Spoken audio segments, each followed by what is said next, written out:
Isang malaya at ligtas na araw mga kababayan. Welcome to CyberChat and be a Cyber Guardian. Samahan niyo po kami dito sa TV Maria, streaming on its YouTube channel at sa Cyber Guardians PH YouTube channel and Facebook page. In last week's episode, we took a close look at Sister Mary John Mananzan's advocacies as a nun and a rights activist for women and children. Her decades of service shed light on how important the role of faith-based organizations is in standing up against the oppression of the poor and addressing human rights violations and other forms of social ills as true followers of Christ. In the emergence of the internet, sexual abuse and exploitation of children and other forms of cybercrimes have proliferated, with the Philippines now tagged as the global epicenter of live-stream sex abuse and top source of online child pornography. We turn to our church leaders for help and guidance. The insights last week centered on the why, and in moving forward, we now talk of the how, with the help of a doctor of anthropology who has written about internet-mediated technology and online spaces. We will look into new ways of responding to this menace. Join us in the second part of Kalinga, Noon at Ngayon, here in CyberChat.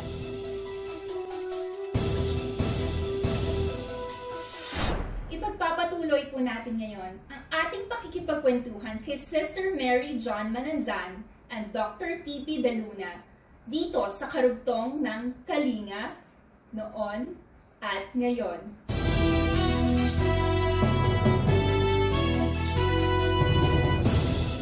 So given your assessment of the current reality in the child that we're doing enough in order to be able to protect the women and children?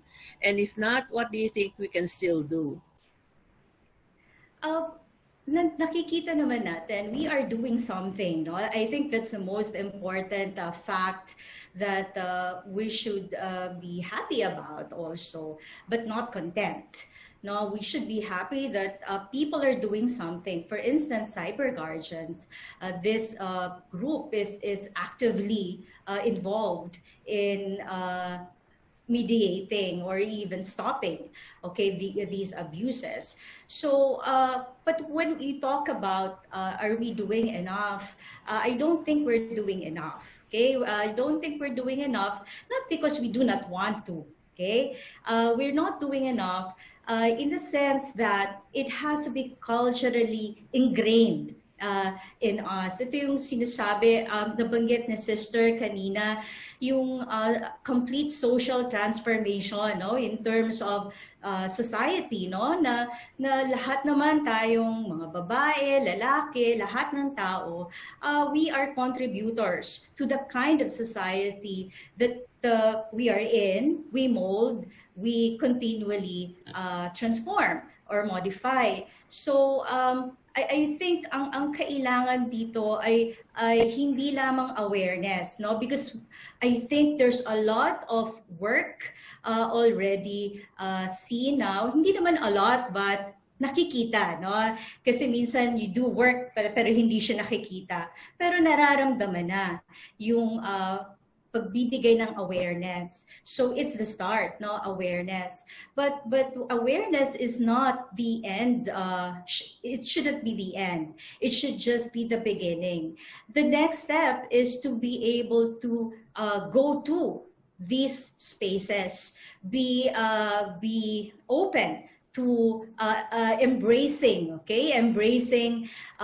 what this technology will contribute to sociological and ideological changes. So, mababago yung mga disposition natin, mababago kung paano tayo makipag-usap at makipagkapwa-tao.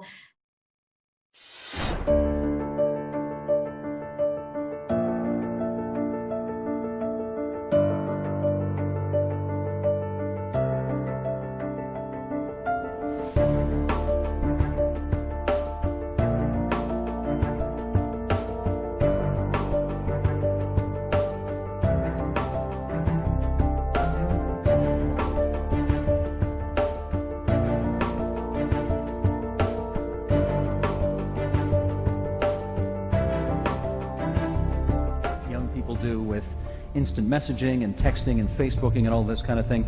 And I'm wondering, what kind of effect does that have on their ability to have real relationships, not texting relationships, but real relationships? Have those skills to do that been affected because of the technology?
Did you know the average person spends 4 years of his life looking down at his cell phone? Kinda ironic, ain't it? How these touch screens can make us lose touch. But it's no wonder in a world filled with iMacs, iPads, and iPhones, so many eyes, so many selfies, not enough us's and we's. See, technology has made us more selfish and separate than ever. Because while it claims to connect us, connection has gotten no better.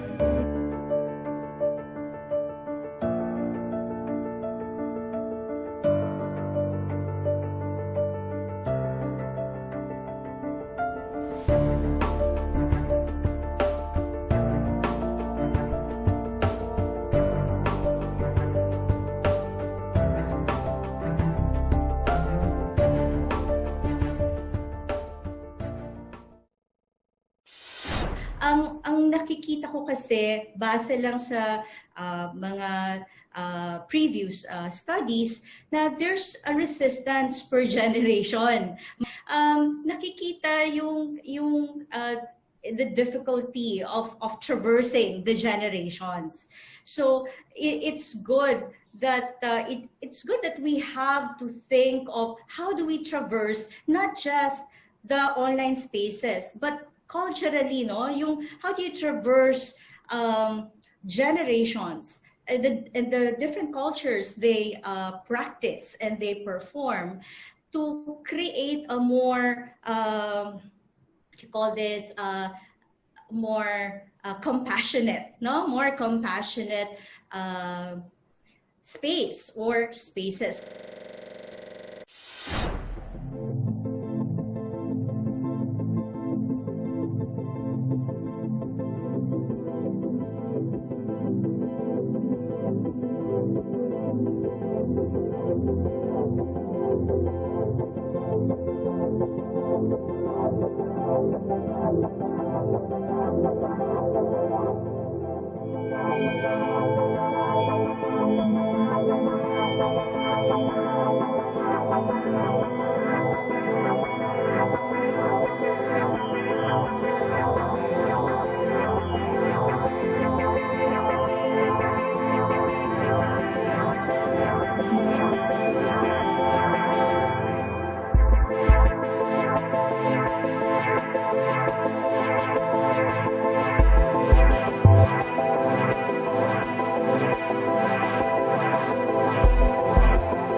criminals have the capacity to create these spaces, to use these spaces, employ these spaces to commit evil deeds, then we should be more strong. No, we should be mas malakas tayo dapat, no? At magagawa lang natin ito pag may collaboration between and amongst all the different sectors in the society. At napaka-importante po ang church, no? Ang simbahan. So TP, you mentioned about religious organizations in the church. So I'm just curious, no, from somebody who's not part of a church organization, what can religion do aside from what the government and the law policies are already doing? What else can the church do? I always believe that it's the most fundamental and essential foundation of how we live our lives, the church. So whatever it is, no, kung ano man ang relihiyon natin, ito yung foundation natin kung paano tayo magiging mabuting tao. Naiintindihan natin, nauunawaan natin kung ano yung tama, ano yung mali dahil sa ating pananalig o paniniwala sa ating relihiyon. So from that fundamental role of religion in the lives of people, of everyone, I think kailangan may mapunta, no, at ma-absorb uli yan, lalo na ng ating mga kabataan.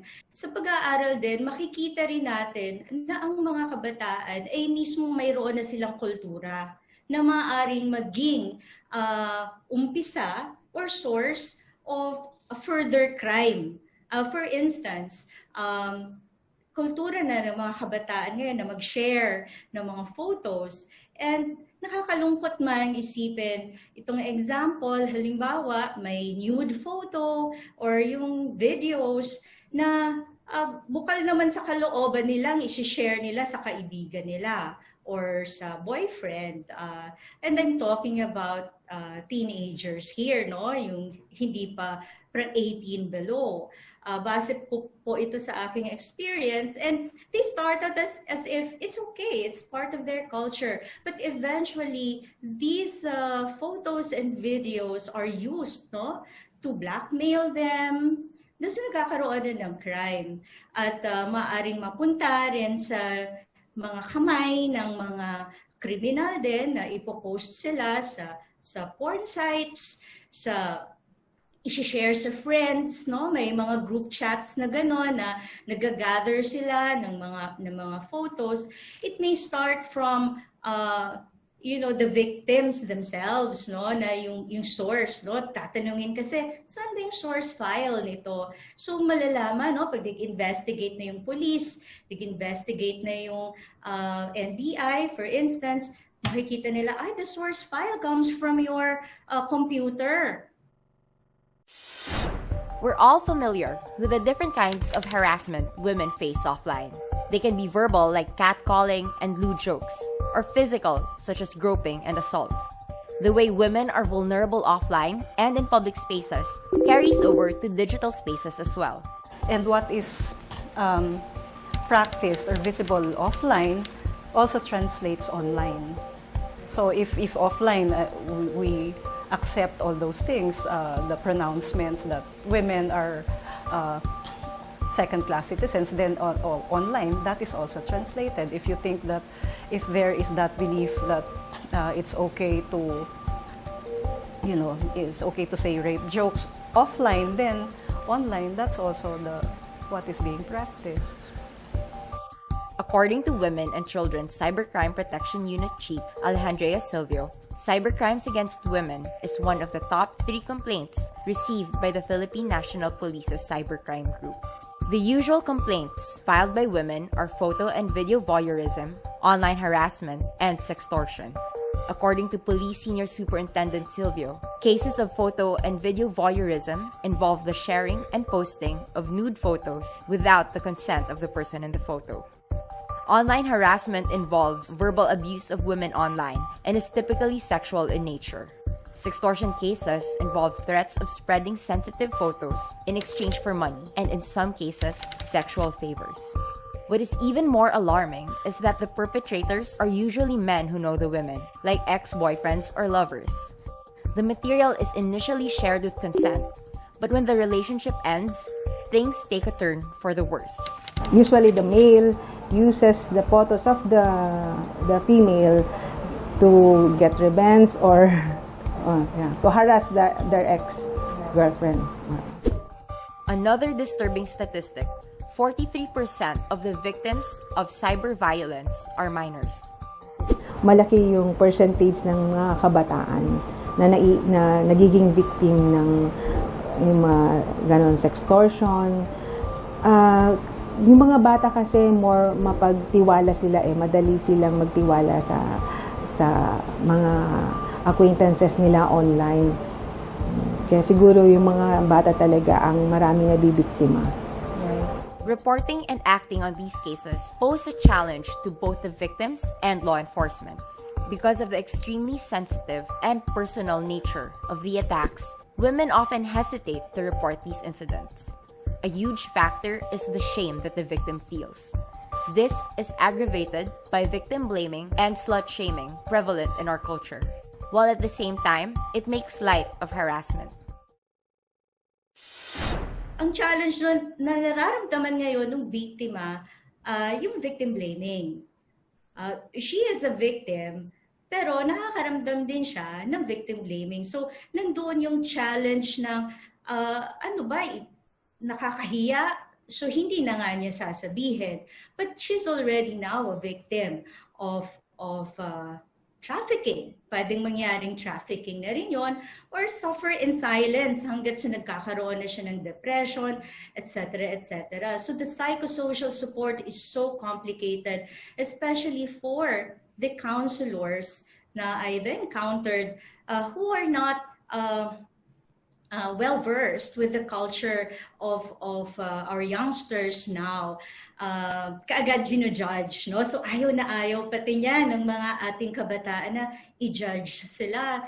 So sabi nila, why would I go to your office or why would I go for counseling if the counselor doesn't understand me? Because that counselor doesn't even have a Twitter account, doesn't even have a Viber. So hindi nagkakaroon ng gap. So yun po yung gusto kong ipaliwanag, that yung magagawa siguro is i-announce natin, ipakita natin, iparamdam natin that there merong bridge doon sa gap of ng mga generations, and especially the church is there na we understand you and hindi namin kayo i-judge kaagad.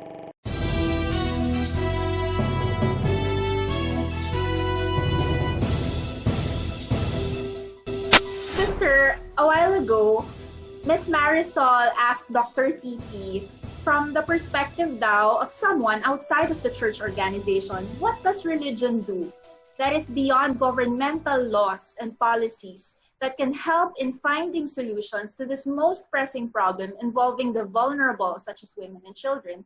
So maybe you'd like to respond naman this time around from the perspective of an advocate and being part of the Catholic structure naman.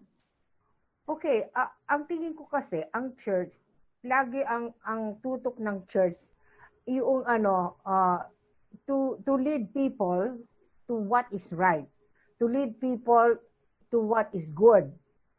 So, merong napaka-deep na basic ethical norms na tinuturo ang simbahan. Na kung ito ay ma-internalize ng mga tao, then they will not do what they are doing. Kasi that is so basically against sana their conscience to harm anybody. Hindi ba? Yun ang pinaka-importanting ng church na it's not so much external pressure. It's so much whether they are able to instill into people this sense of what is right and wrong, this sense of compassion, this sense of wanting to do good for other people. That's the gospel. The gospel says, you love one another as I have loved you. So, ibig sabihin, ang ibig sabihin ng love ba, it's not just an emotion. It means you are wanting the best for the other person. In fact nga, meron pang, if you love only those who love you, what thanks unto you? You must love your enemy. Ang hirap ano, di ba?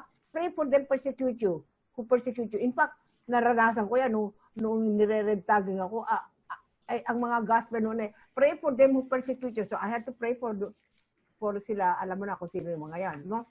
So ibig sabihin, ang influence ng church, it's deeper than external means or methodology.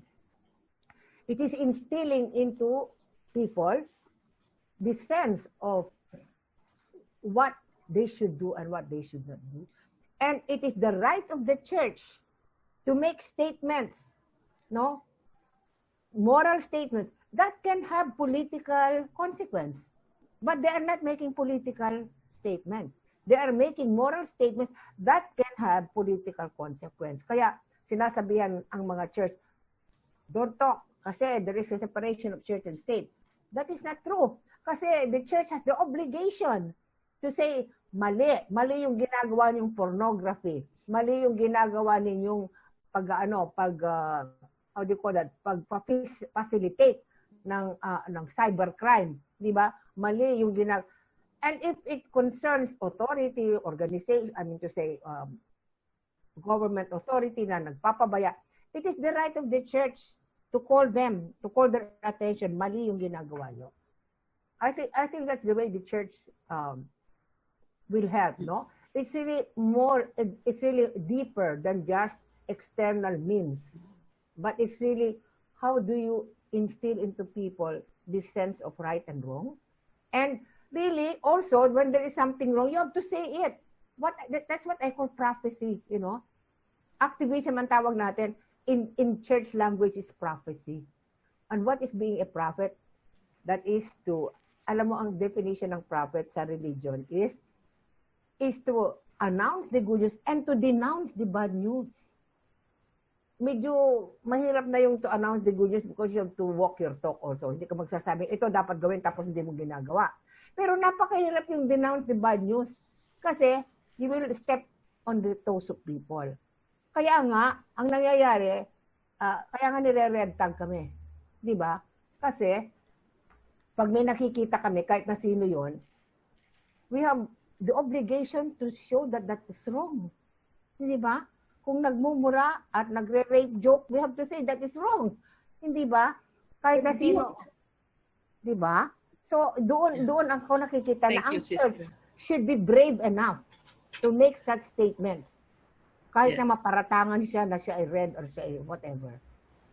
And I think knowing that the church is would be a great collaborator and ally in the fight against cybercrime, in 2016, ECPAT Philippines and the UNICEF actually produced a publication entitled Protecting Children from Online Sexual Exploitation. And it's a guide written specially, call to action for religious leaders and communities. And would now like to show you the short video which summarizes really this guide for religious leaders and communities. The role of religious communities in addressing sexual exploitation.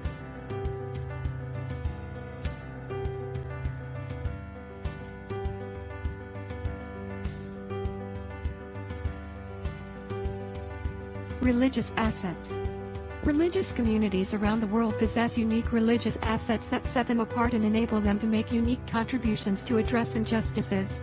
These assets can also be used to prevent and address online child sexual exploitation. Moral assets. As a religious leader, you are uniquely positioned to use your moral stature and influence to encourage mutual understanding and respect for human dignity within your community. You also have significant influence within your community, which can be harnessed to promote behavioral change through both words and actions. Through extensive networks, religious leaders can help mobilize other religious believers to actively support and engage in action to seek justice.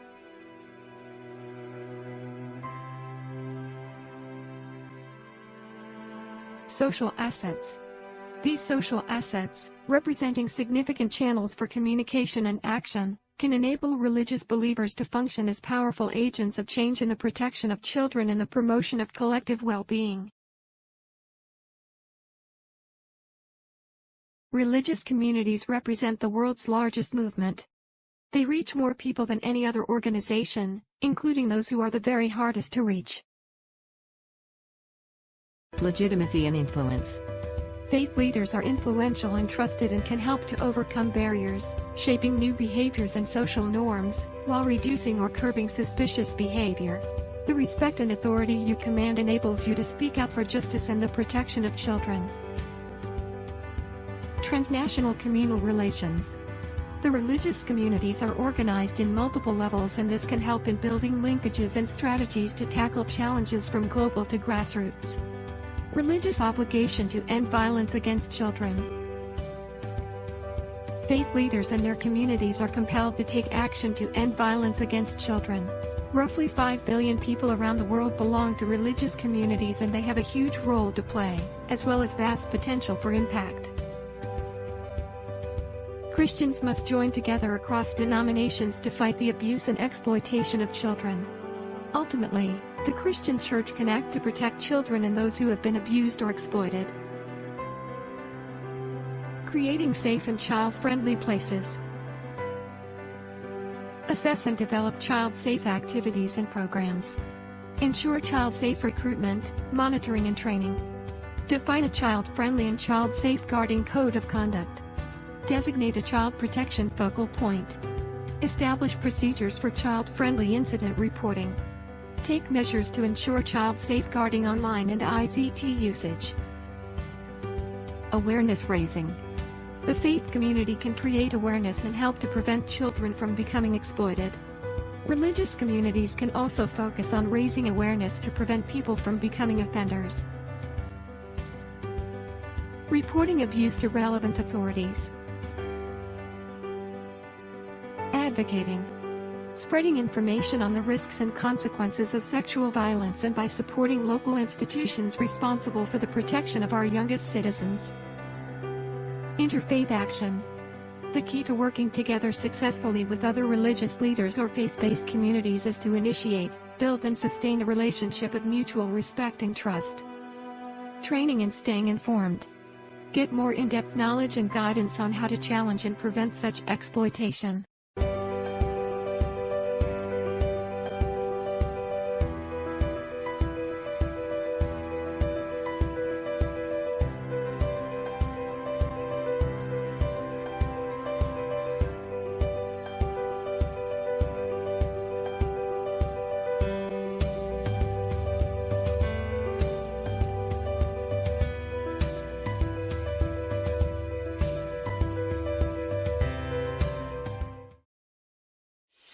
That was such a very informative video. And, aside from that video, that is manual that I read, and it's about how many pages long, but it was really so comprehensive. And I think it would be very helpful, really, if this is disseminated to all of the different religious communities, not just the Catholic Church, but also the Muslim communities, the Buddhists, because it really gives us study the current reality of cybercrime all over the world and what we can do about it. And there's a special focus also for parents, for teachers, and really the elders of the community.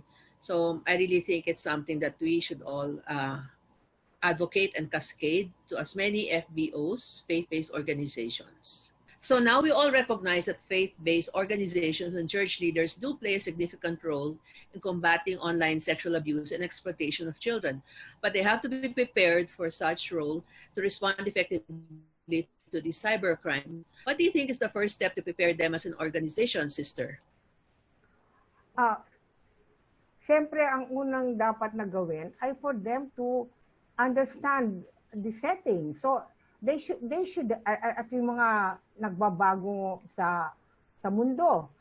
So dapat ang unang-una dapat ay sila ay mabigyan ng comprehensive briefing on the situation na nangyayari, especially about this cyber world, no? Kasi pwedeng hindi nila masyadong gagap yun. So dapat naintindihan na yung sinabi nga ni Miss De Luna, yung kanyang whole speech, dapat yon ibigay sa mga church people para maintindihan nila ito ngayon yung bagong larangan, ito ngayon yung bagong arena, ito ang mga spaces na pwede nating magamit.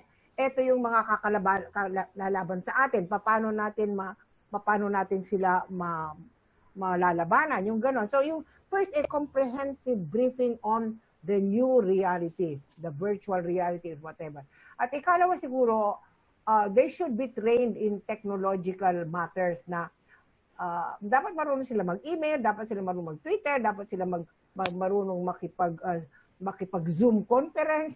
Lahat yun dapat matutunan ng mga church people para yung they are prepared not only makita yung kanilang arena of new work, yung bago nilang arena, but also the capacity to be able to fill all these spaces and to be able to be effective in maglaro sa ganyang new playground. So that's what I would say. Dr. Tipi, would you like to add to what Sister Mary John just said? Yes, tama po yung sinabi ni Sister at maaari din po tayong mag-umpisa na mag-ipon para bumili ng mga gadgets. So yun po yung susunod, yung technological hardware, no? Yung hardware po at connection, yung mga ganon, kasi kakailanganin po natin yun palagi. So bukod doon, yun yung first step naman kasi yung tinatanong. At of course, the second step would be the structure and plans, no? How to sustain the efforts. Kulang ang isang episode para mas masusing pag-usapan ng ating tinalakay na paksa today. But this is a good jump start to continue conversation even off-cam. Di ba po, Sister? Opo. And if we are to recap the steps that should be done to prepare faith-based organization in responding to the worsening situation of online sexual exploitation, what would this be, Dr. TP? Can you please help us with the recap? Yes po, as mentioned by Sister John, ito ay nag-uumpisa pag if we want to create faith-based organizations to combat exploitation of women and children, kailangan may comprehensive briefing. Yun ang nabanggit ni Sister, comprehensive briefing of the new spaces that we talked about a while ago, how to navigate and traverse these spaces and understanding the culture of the people who are in these spaces. So, kailangan may orientation, na technological orientation, matuto kung ano yung mga techie, no? Sabi ni Sister, maging technological savvy din tayo sa ating, ang mga kasapi nitong organisasyon. Yun na ang umpisa ng pagbuo ng mga organisasyon na ganito. Thank you very much, Sister Mary John Mananzan and Dr. TP for our engaging conversation. Sayang kulang lang tayo sa oras. Can you now give your final message to our viewers? You can go ahead, Dr. TP. Nabanggit ko naman kanina yung aking mga salient points that I wanted to impart. Ang siguro yung masasabi ko lang, let's continue to learn, no? Hindi natatapos sa college degree or sa kung anong seminar ang inattenda natin, ang ating quest for improving ourselves. Kasi if we improve ourselves, we will be able to help, share ourselves sa lalo na dito sa cause natin, our cause against the abuse of women and children. Sister Mary John, your final message, please. Yeah, ako ang final message ko siguro is yung aking commitment after listening to everybody. Kasi meron nga akong Institute of Women's Studies, meron akong Women Care Center, meron akong OWGC. But I have to admit that we did not focus on the cybercrime.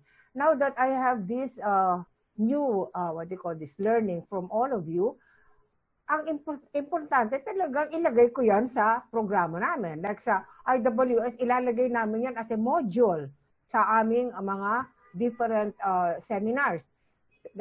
Isasama namin ang module on cyber crime and cyber, yung advocacy for for children and women, but especially children kasi hindi na namin natutukan.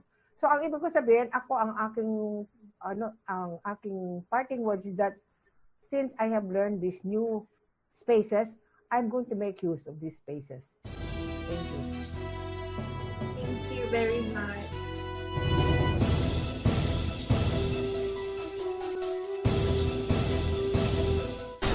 You know, this episode for me was really very informative. I was really thinking before, how come the church isn't doing that much yet to really help us in this cybercrime? And then I realized how humble they were to just admit that, yeah, they were not really that familiar with the digital world, the new reality, and that now is the time for them to really get to understand it better so that they can help the young people and women even more.